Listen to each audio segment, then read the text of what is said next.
se llama Como abeja en un frasco. ¿Usted ha visto una abeja en un frasco? ¿Cómo está la abeja en el frasco? Desesperada, encerrada, ¿cómo más? Chocada, estrellada, no es su hábitat, impedida.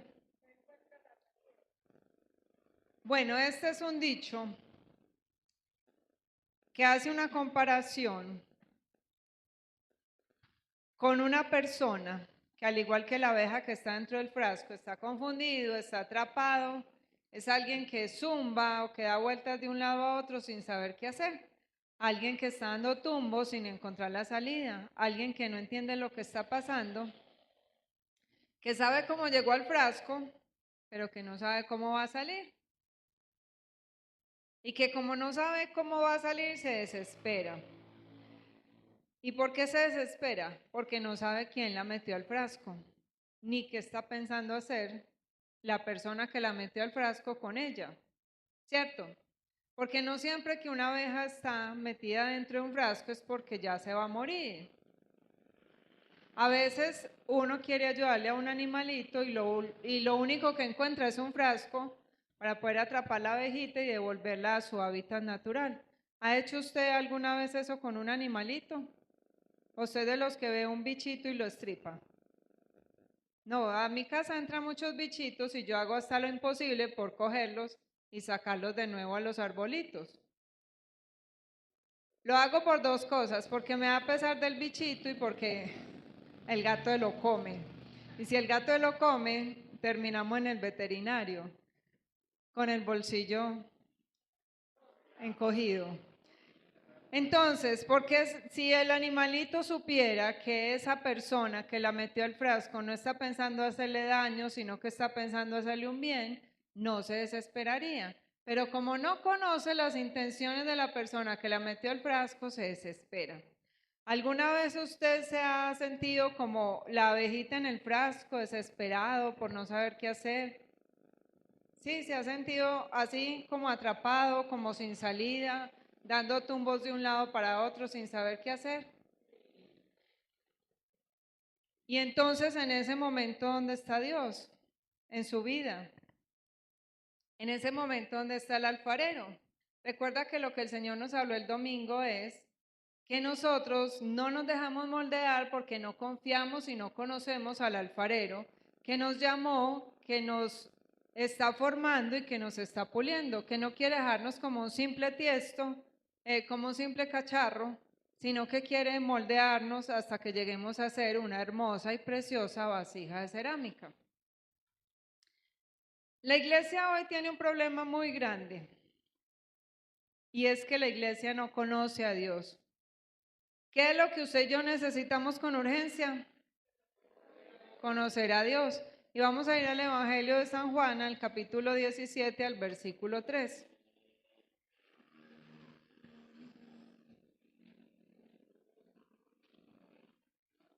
Evangelio de San Juan, capítulo 17, versículo 3.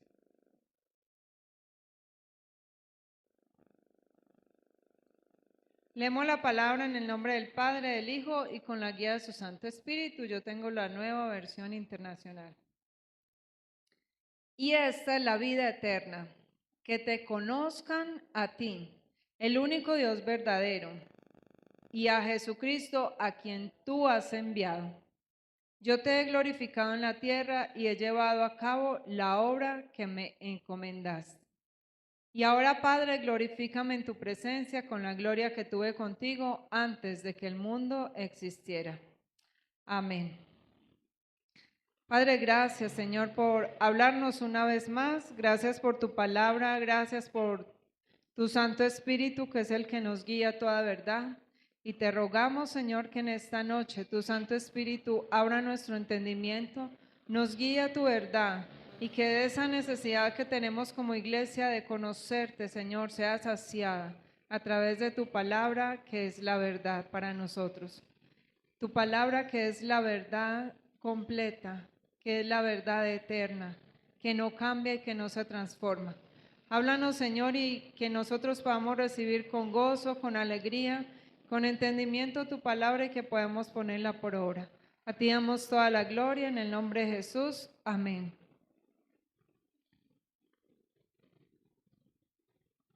¿Qué es la vida eterna entonces?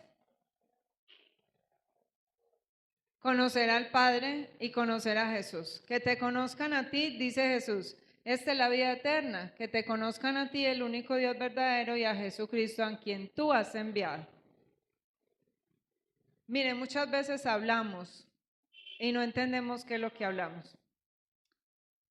Aquí el Señor nos dice que necesitamos desarrollar ministerio, que necesitamos ayudar a los necesitados, que necesitamos hacer milagros, que necesitamos hacer liberaciones, que necesitamos hacer y hacer.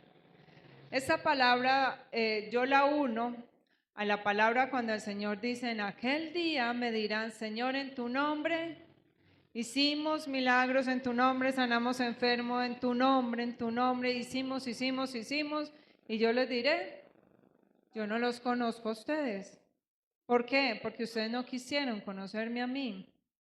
El Señor está dejándose conocer a través de su palabra, pero la iglesia hoy está enfocada en hacer y en dar tumbos una y otra vez como una abeja encerrada en un frasco. Muchas veces usted y yo decimos, yo tengo vida eterna, ¿cierto? Yo fui creado para la eternidad. ¿O usted no lo ha dicho? ¿Sí lo ha dicho o no lo ha dicho?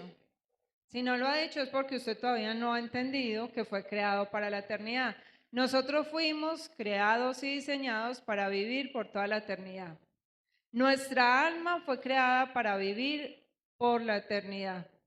Nuestro cuerpo inicialmente fue creado para vivir eternamente, pero a causa del pecado, nuestro cuerpo muere. O sea que esta carnita por la que tanto peleamos, alimentamos y luchamos, va a volver al polvo de donde fue tomada, pero nosotros fuimos creados para la eternidad. Y como no sabemos de qué estamos hablando, hablamos por hablar. El conocimiento que tenemos de Dios tiene que impactar la manera en la que nosotros vivimos y tenemos que mostrar en nuestras acciones que el alfarero está trabajando en nuestra vida. Si usted y yo decimos que sí, ¿qué dice el Evangelio de Juan 3:16?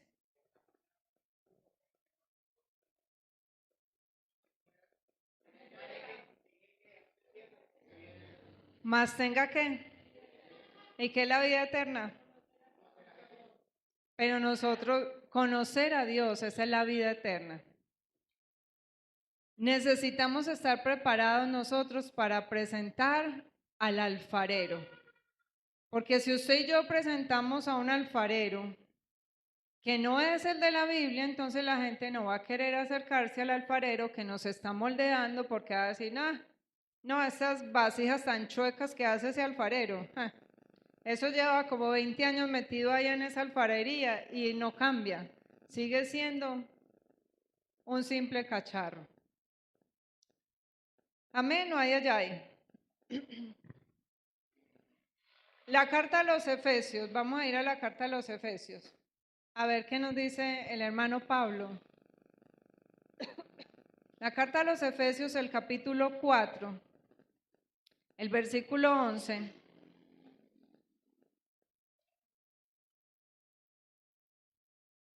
Dice, él mismo constituyó a unos apóstoles, a otros profetas, a otros evangelistas y a otros pastores y maestros, a fin de capacitar al pueblo de Dios para la obra de servicio, para edificar el cuerpo de Cristo.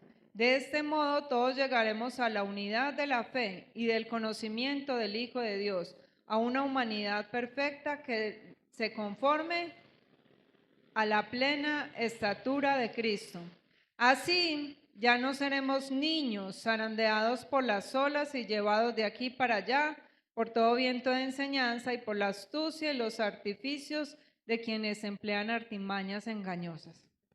¿Qué necesitamos para no ser como abejas dentro de un frasco? Lo dice Pablo ahí. Mire, Pablo no dice que somos abejas. Pablo dice que somos niños, zarandeados por las olas, llevados de aquí para allá. Por cuanta enseñanza nos encontramos, dejándonos engañar de las artimañas. Necesitamos entonces el conocimiento. ¿Para qué instituye Jesús los ministerios?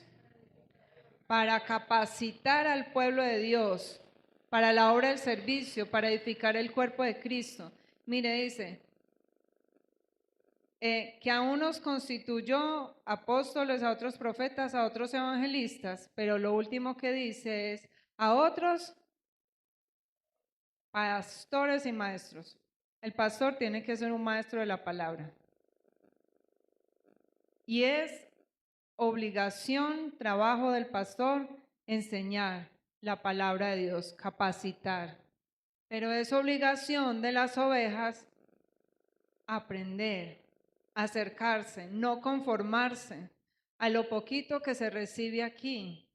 Es obligación de la oveja ir a su casa, seguir buscando, a seguir alimentándose de la palabra de Dios. Porque, mire, es muy triste cuando uno ve personas que llevan tanto tiempo en una iglesia y son así como dice Pablo, niños zarandeados por las olas, llevados de aquí para allá, por todo lo que escuchan. Y es más triste todavía para uno como maestro ver que uno les enseña una y otra vez y al tiempo uno vuelve a escuchar que la gente sigue en el mismo error, que sigue abrazando las mismas mentiras que escucharon. Y después vienen y dicen, ay, pero es que, ay, vea qué cosa, yo no sabía. Y le da uno como ganas de, como que no sabía si yo cuántas veces le he enseñado, por Dios bendito. Pero seguimos en las mismas porque estamos aquí sentados de nalgas, pero con la cabeza lejos. Mire, Jeremías 9:24 dice, si alguien se quiere gloriar, gloríese de esto, de que me entiende y de que me conoce. Eso dice el Señor. ¿Usted se quiere gloriar de algo? No se gloríe del conocimiento que tiene en sus propias fuerzas. No se gloríe de que Dios lo use. No se gloríe de ver enfermos sanar, de ver endemoniados ser libres. No se gloríe de ganar almas. Gloríese de que usted conoce al Señor y que al conocerlo usted puede descansar. Usted puede estar tranquilo ahí metido dentro del frasquito sabiendo quién fue el que lo metió ahí. El Señor anhela que nosotros lo conozcamos, pero para eso, para conocer a Dios, necesitamos pasar por las pruebas, por las crisis. Necesitamos estar metidos en el frasco. Para uno poder conocer a Dios, necesita pasar por las dificultades. ¿Cómo conoció el pueblo de Israel al Dios que liberaba? A través del desierto. A través del hambre, a través de la sed, conocieron al Dios que provee, que brota agua al desierto. A través del calor, conocieron al Dios que se convirtió en Shekinah, en esa nube que los protegía y que los guardaba de día, que se convirtió en esa columna de fuego que los calentaba y los protegía en la noche. Que cuando le pidieron carne de mala manera, porque no la pidieron de buena manera, Dios en su misericordia les dio carne. ¿Sabe usted quién es Dios en su vida? La iglesia hoy no conoce a Dios. El problema de la iglesia es el mismo problema de los incrédulos. No conocen a Dios. Y yo quiero que usted mismo se pregunte, ¿yo conozco al Dios verdadero? Porque podemos conocer muchos dioses, pero ¿es el Dios verdadero? Podemos aferrarnos a muchas cosas, pero ¿nos estamos aferrando de verdad a Dios? Hay un problema muy grande en la iglesia hoy y el problema no es de moral, el problema es de teología. Porque cuando yo conozco la santidad de Dios, yo no puedo jugar con el pecado. Pero cuando yo no conozco la santidad de Dios, entonces, como digo yo, me da lo mismo caer que quedar colgado. Y allí es donde Dios me entiende, Dios me va a perdonar, Dios esto, Dios aquello, y Dios conoce la intención del corazón. Y Dios sabe si estamos jugando hacer, a acercarnos a la cruz, no de manera genuina, sino que nos estamos acercando delante de un Dios santo sabiendo que hemos pecado deliberadamente. Y ahí decimos, yo conozco a Dios, pero mentiras que no le conocemos. Si yo le pidiera hoy a usted, describa a la persona que usted más ama en esta tierra, ¿a quién describiría usted? ¿Quién es la persona a la que usted más ama en esta tierra? Uno solo, una sola persona. Escoja uno. Yo escojo a mi esposo, pues, les voy a dar el ejemplo. Yo escojo a mi esposo.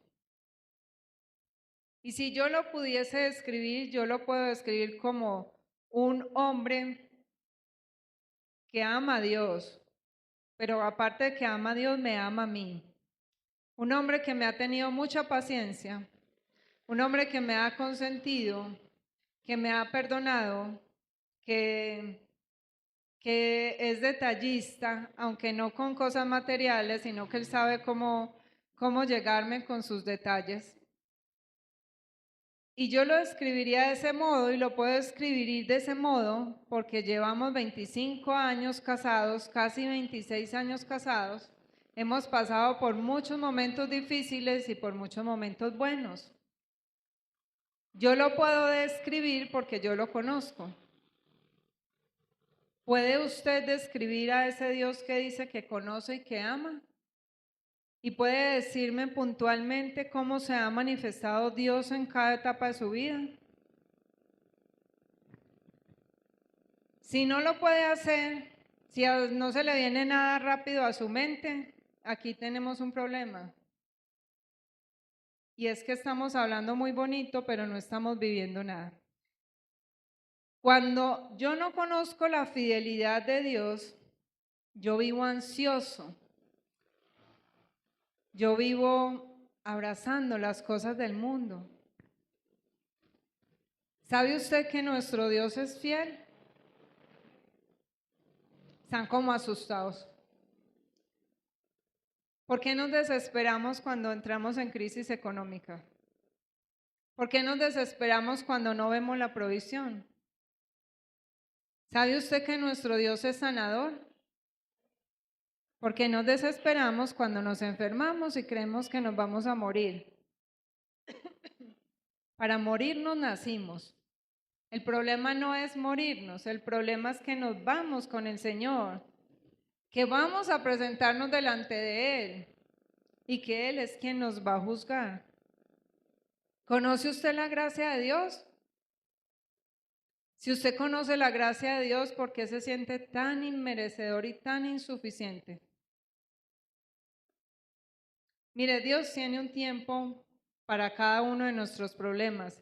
Estamos viendo la serie de Los Elegidos de Chosen y me impactaba algo que yo veía, sé que eso no está en la Biblia, pero es como la manera en la que uno puede ver como lo que no se habló en la Biblia, lo que ellos se imaginan que pasó ahí. Pero me impactaba una escena donde al principio del ministerio de Jesús sale un hombre que se llama Bernabé y una mujer que se llama Chuza. ¿Cómo es Chuza? Bueno, algo así. Chuza, lechuza, no sé. Chuga. Chuga ciega. Y Bernabé está cojo. Tiene un problema en un pie. Y ellos empiezan a ver cómo Jesús obra milagros, pero ellos se hacen amigos de Jesús, ellos comen con Jesús, bla, bla, bla, y lo acompañan un tiempo largo. Pero ella sigue siendo ciega y él sigue siendo cojo. Hasta que un día ella le dice a Bernabé, vamos donde Jesús a que te sane de la cojera. Y él le dice, no, pero que te sane de la ceguera.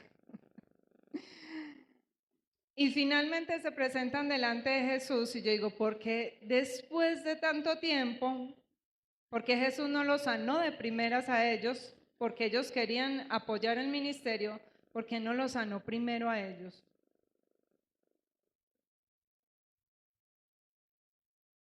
¿por qué no los sanó primero a ellos y vio su necesidad? Y en contraste a esto, veo como la esposa de Pedro le dice, Pedro, es que tú estabas haciendo ministerio, no te diste cuenta que yo estaba embarazada, que perdí el bebé y que casi me muero y que posiblemente no voy a poder volver a tener hijos. Y Pedro se queda, bueno, se llamaba Simón, todavía no le había dicho Jesús que llamaba Pedro, se queda con ese dolor en su corazón y empieza a cuestionar a Jesús. Y empieza a decirle, es que tú sanas aquí, sanas allá, haces aquello.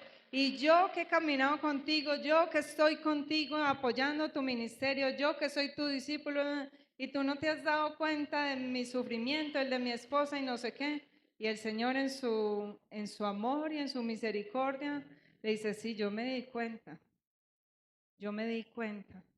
¿Cuál es la diferencia aquí? Que uno conocía y descansó, el otro creía conocer y realmente no conocía. Porque cuando nosotros decimos conocer a Dios, pero no descansamos en Él, es porque no le conocemos. Es porque estamos como la abejita dando tumbos al lado y lado del frasco. ¿Cuál es el problema entonces? Que Dios es muy pequeño para muchos que creen en Él. Y cuando Dios es pequeño, la obediencia es una opción. Por eso, obedecer a lo que Dios me dice en la Escritura se convierte en una carga pesada. Cuando yo veo a Dios pequeño, yo no le puedo obedecer. Y allí es donde muchas personas en la iglesia, yo espero que en esta iglesia no, ven la Escritura como una carga pesada, difícil de llevar. Por eso Jesús dice, vengan a mí los que están cargados y trabajados, que yo los haré descansar. ¿Y qué más dicen?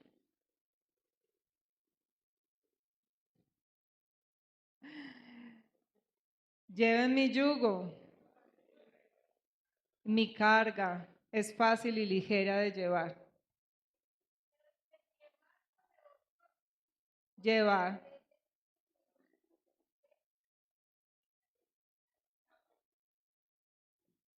Aprendan. Ese aprendan es una invitación abierta a conocerle. Ese aprendan es una invitación abierta a descansar. Su carga es fácil, es ligera. Su yugo no pesa. Porque cuando uno conoce, ama, puede descansar.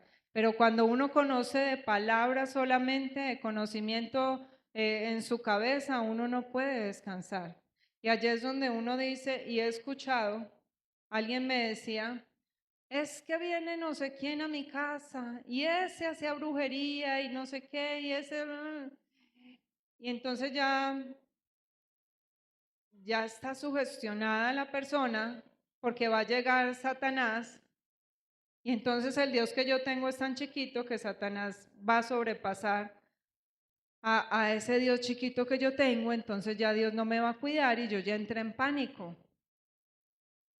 Entro en pánico, pero digo que conozco a Dios, pero digo que confío en Dios, pero digo que Dios es grande y poderoso y cantamos verdades de Dios y las publicamos y las proclamamos, pero no las vivimos. Entonces, ¿qué es lo que usted y yo conocemos de ese Dios?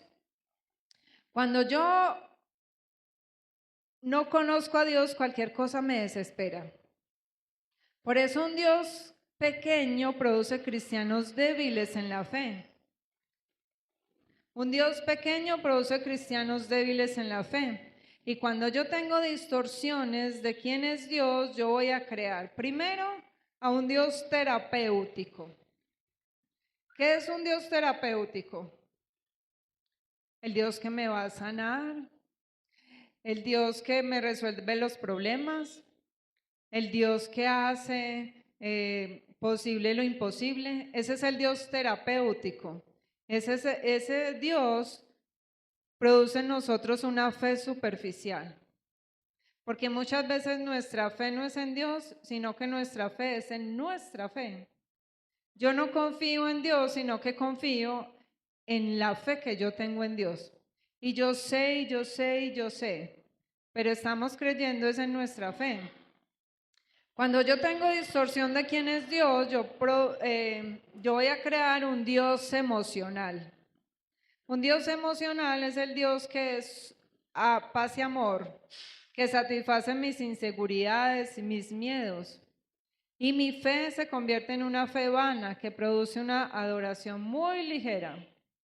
Que al primer problema, a la primera dificultad, nadie me quiere, todos me odian, mejor me como un gusanito y me encierro.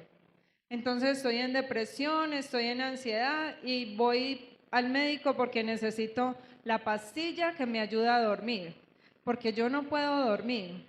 Y lo que decimos es que el diablo no me deja dormir. Es que estoy tan atacado, tan atacada, que no puedo conciliar el sueño. No he podido descansar y allí es donde como iglesia nos tenemos que preguntar, ¿mi Dios es un Dios emocional? Y cuando yo tengo una distorsión de quién es Dios, yo voy a crearme un Dios utilitario. Un Dios utilitario es el Dios al que yo voy y le digo, dame, dame, dame, dame, dame, dame. Señor, es que necesito esto, Señor, es que mis hijos, Señor, es que... Y mi oración va enfocada en dame, dame, dame, dame, que yo necesito y yo necesito. Y esto nos vuelve unos negociantes. Yo obedezco para que tú me des. Yo ayuno para que tú me des. Yo vigilo para que tú me des. Yo me leo 4 capítulos diarios de la Biblia para que tú me des. Cuando usted se lee 4 capítulos de la Biblia o un capítulo entero y y viene el pastor, no digamos que alguien, viene el pastor y le pregunta, ¿qué te habló Dios hoy? Y su respuesta es, estoy leyendo el segundo libro de Samuel. Sí, pero ¿qué te habló el Señor ahí? No, es que imagínense que David salió a la guerra y le dio a David por hacer un censo y entonces Dios estaba... y contamos la historia. No, pero ¿qué te habló Dios ahí? ¿Cómo viste a Dios en ese capítulo que leíste? Esa es la manera de conocer a Dios a través de la Escritura. No es que usted se sepa la historia de Jonás. El Señor me ha estado inquietando con la manera en la que le enseñamos a los niños en la escuela. Les contamos historias de hombres y mujeres maravillosas, pero no les estamos mostrando a Dios.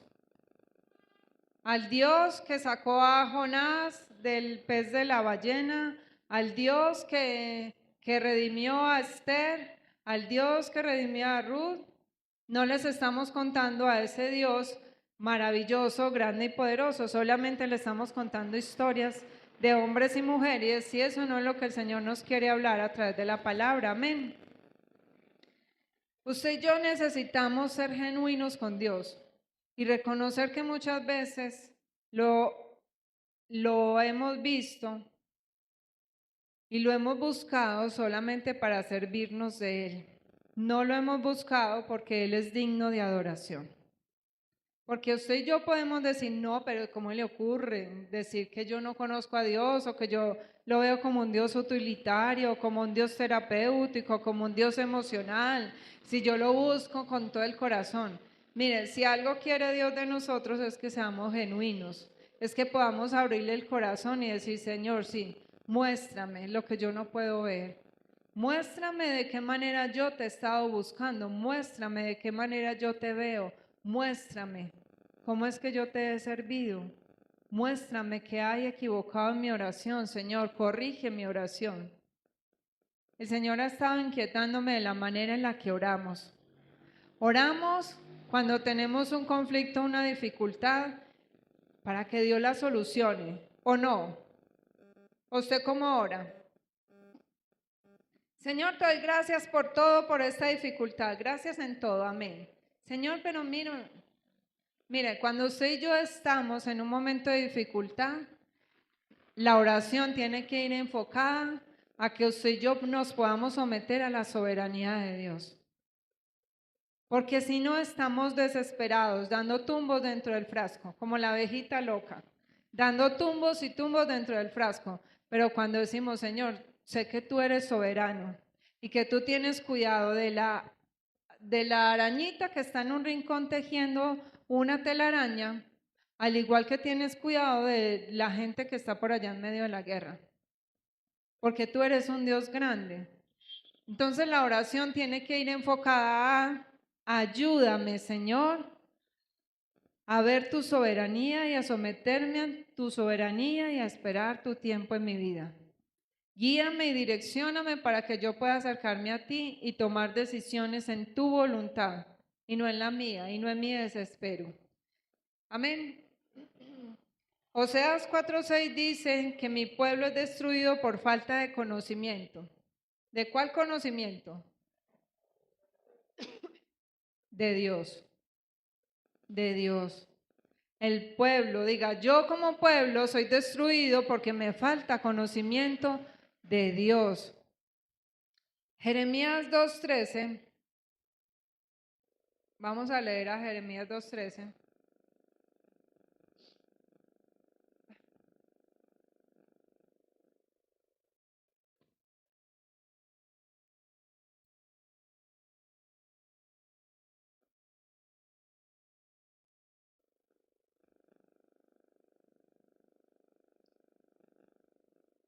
Dos son los pecados que ha cometido mi pueblo. Me han abandonado a mí, fuente de agua viva, y han cavado sus propias cisternas, cisternas rotas que no retienen agua. ¿Cuál es usted hoy?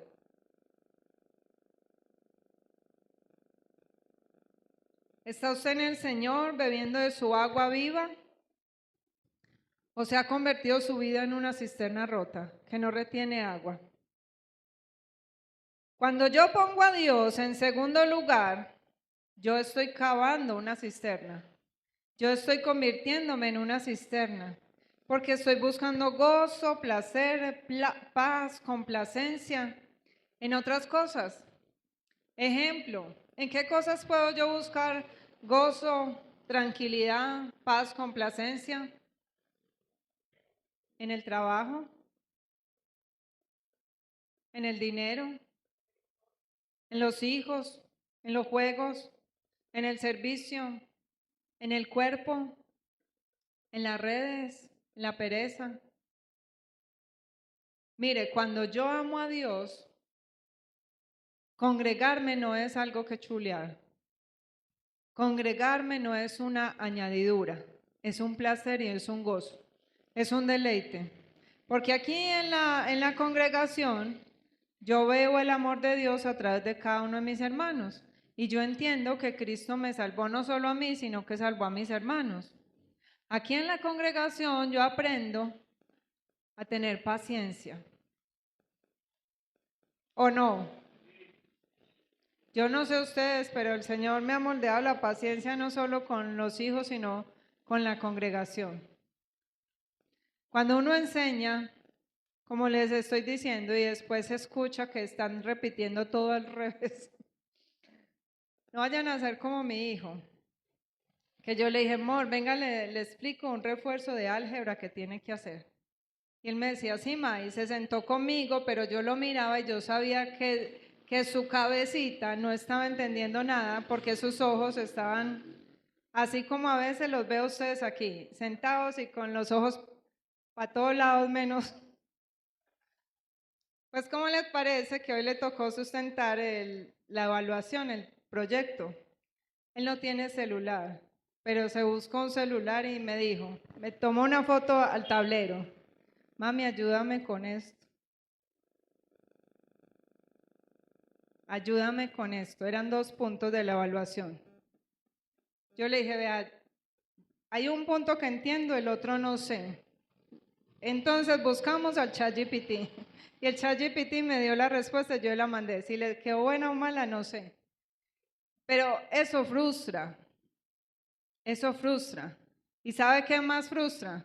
Saber que uno enseña las verdades a la iglesia y que la iglesia, cuando uno va a preguntar, no tiene idea de qué está hablando uno. Eso frustra y eso trabaja la paciencia, eso trabaja, yo no sé, qué parte del fruto trabaja, pero eso trae frustración, ¿no? Sino que diga el pastor. Mire, cuando uno habla y la gente no escucha, cuando uno le dice, ore por la dirección del Espíritu Santo y se van a orar hasta por la comida para los niños de África, uno dice, ¿qué me rasco, Dios mío? Eso es frustrante. ¿Y sabe por qué es frustrante? Porque uno ve que la iglesia no está creciendo. Es frustrante porque uno ve que como iglesia estamos estancados, que nuestra oración no pasa del techo, que nuestra oración no pasa de lo mismo. Señor, te damos gracias, bla, bla, bla, amén y amén. Es frustrante y no nos hemos dado cuenta que somos cisternas rotas que no retenemos agua. Que esas cisternas pronto se secan y entonces nos volvemos en las abejitas dentro del frasco. ¿Qué concepto tienes hoy de Dios? Mire, la iglesia hoy está ahogada de información, ¿sí o no? Pero está muriendo de ignorancia. Como les decía, estamos ahogados de información porque usted y yo tenemos información por todos lados. Encontramos información de todo lo que quiera por todos lados y muchas veces nos confundimos. Podemos confundirnos si no miramos la fuente de la que estamos tomando la información. Podemos escuchar predicadores que parecen muy sabios, que parecen muy instruidos, pero que realmente no están hablando de la palabra de Dios, sino de lo que ellos creen que es la palabra de Dios. Y entonces el problema hoy es que hay mucha información, pero estamos muriendo de ignorancia de Dios. Hay mucha comida, pero nos estamos muriendo de hambre. Ese es nuestro problema. Conocer a Dios no es estudiarlo como si fuera un tema, no es memorizar sus atributos, no es repetir las definiciones, no es tampoco defender doctrinas. Conocer a Dios es temerle con reverencia, sabiendo quién es Él. Es amar su gloria, es confiar en su poder, en su gracia y someterse a su soberanía. ¿Cómo conocemos a Dios entonces? En la palabra. En la palabra, pero aprendamos a ir a la palabra. En la palabra aprendamos a hacerle preguntas. ¿Cómo se revela Dios en cada historia? ¿Cómo se revela Dios en el Génesis? ¿Qué atributos veo yo de Dios en el Génesis? Al Génesis no vamos a ver que Adán y Eva pecaron y que la serpiente los engañó, que Jacob fue un mentiroso, que Abraham también dijo mentiras, que Lot decidió irse a vivir a Sodoma y a Gomorra. No. ¿Cómo veo yo a Dios en lo que le pasó a Lot? ¿Cómo veo yo a Dios en la vida de Abraham, en la vida de Jacob, en la vida de todos estos hombres? ¿Cómo veo yo a Dios ahí? Esa es la manera de conocerle, no de grabar historias. Amén. Así vamos conociendo a Dios a través de su palabra. Todo lo que nosotros sabemos de Dios nos tiene que llevar a depender de Él. Pero hoy nuestra dependencia tristemente está en nosotros mismos y en nuestro propio conocimiento. Ah, es que yo creo que es así. Es que yo pensaba que el bautismo era para esto. ¿Sabe usted para qué es el bautismo? Todos, devuélvalos para el prebautismal. ¿Para qué se bautizó usted? Bueno, les da miedo hablar, pues. Mire, cuando Juan bautizaba en aquella época, cuando una persona se bautizaba en el agua, no se bautizaba dentro de una piscina ni por allá escondido, se metían al río donde todo el mundo los veía. Y se bautizaban para decir, yo estoy de acuerdo con las enseñanzas de este rabino, de este maestro, y yo doy testimonio público que yo voy a seguir sus enseñanzas. Para eso el bautismo en agua. Por eso no es para perdón de pecados, es para dar testimonio público de que usted y yo seguimos las enseñanzas de Cristo y que esas enseñanzas de Cristo nos tienen que cambiar. Que si usted y yo nos bautizamos es porque hemos entendido quién es Cristo, qué hizo por nosotros y como lo hemos entendido, entonces nos arrepentimos. ¿O no? ¿Para qué compartimos la Santa Cena? Vea, si usted tiene dudas, cuestiónese hoy. Si hay muchos conceptos que usted no tiene claros, cuestiónese. ¿Realmente yo conozco a Dios? ¿Qué tanto lo conozco y qué tanto lo estoy viviendo? ¿Cuál es la meta de un hombre espiritual? ¿Cuál es la meta de un hombre espiritual?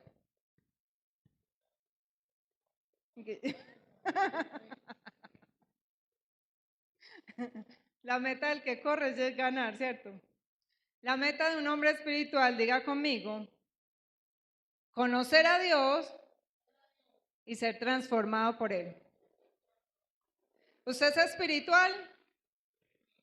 ¿Cuál es su meta?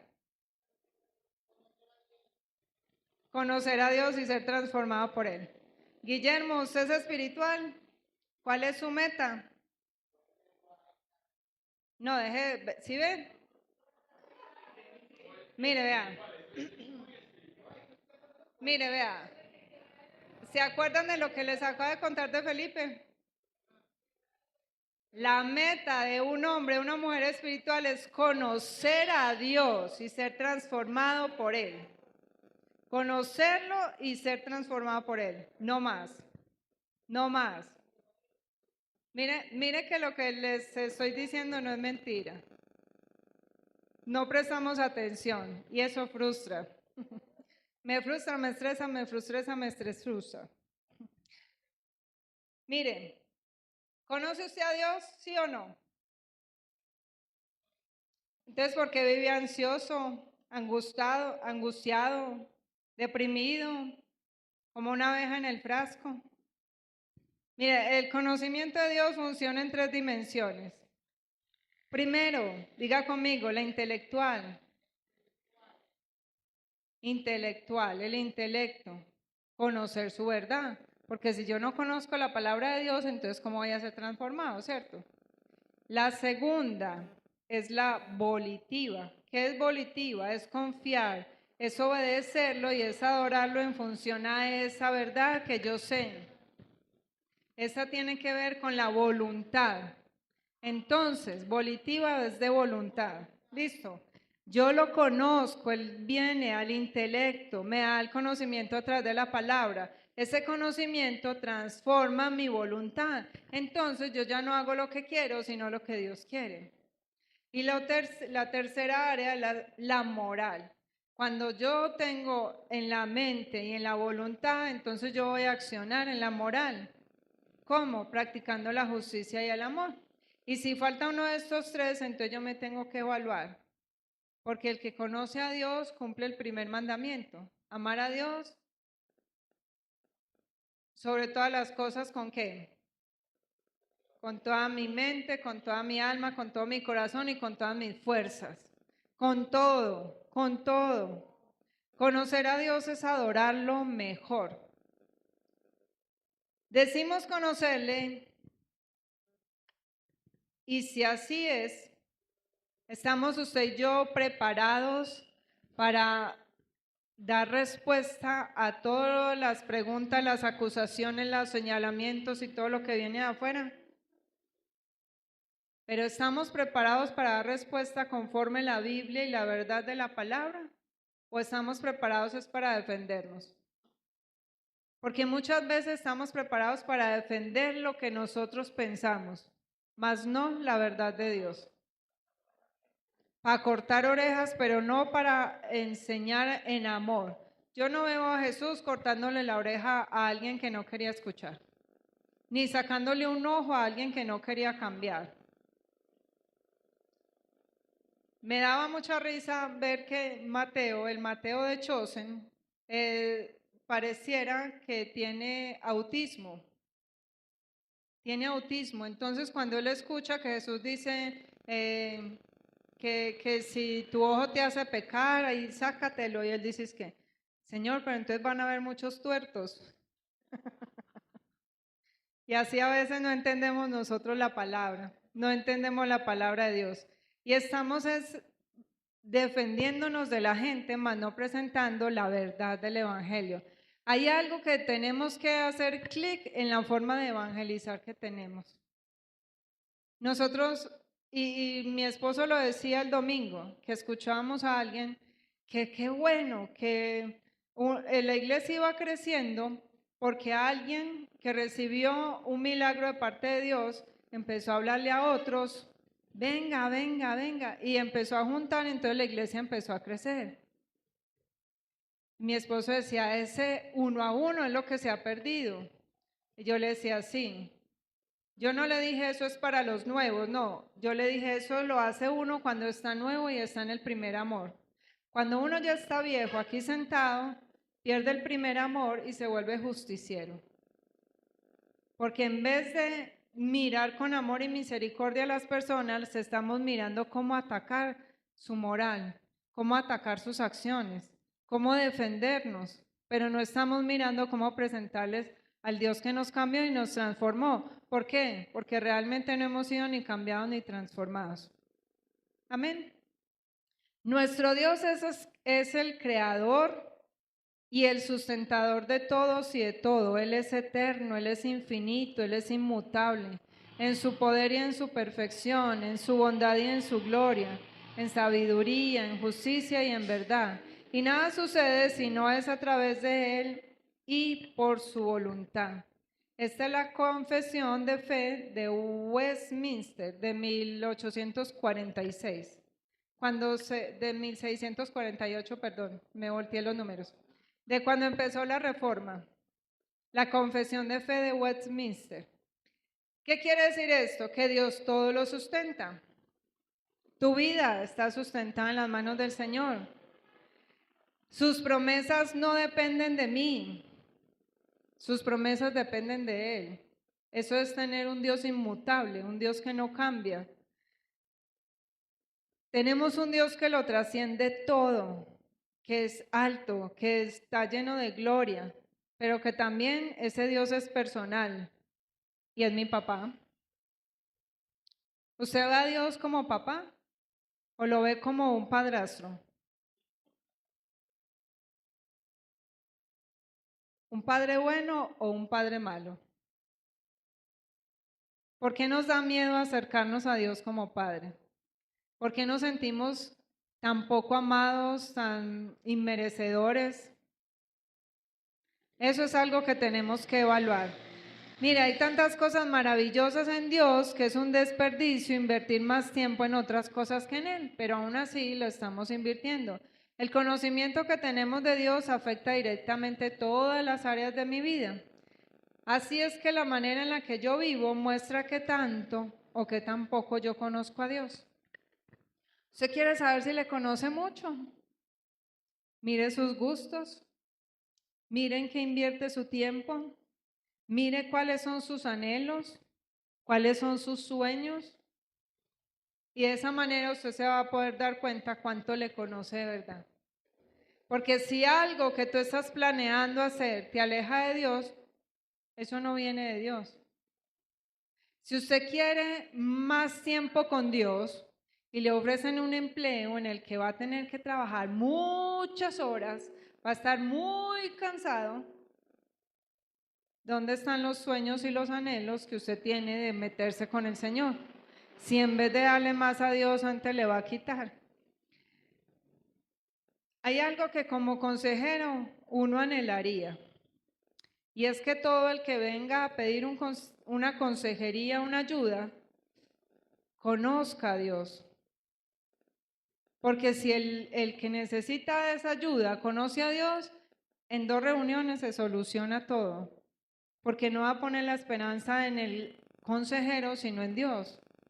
Mire, si alguien viene con un problema de pareja y uno le dice, pero es que mira la palabra, mira a Dios aquí, aquí, acá, se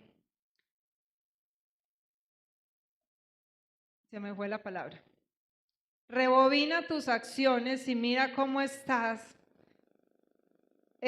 comportándote según lo que el Señor te muestra con tu esposo, con tu esposa, con tus hijos, y la persona es capaz de hacer ese trabajo, el problema se soluciona más rápido.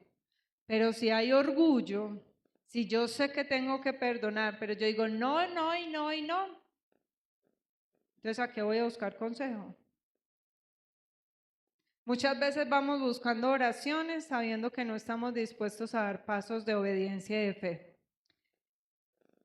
El conocimiento de Dios hace que nuestra oración sea pura o que sea baja según el lugar en el que el adorador tenga a Dios. Y adorar no es cantar, adorar es rendirse delante del Señor.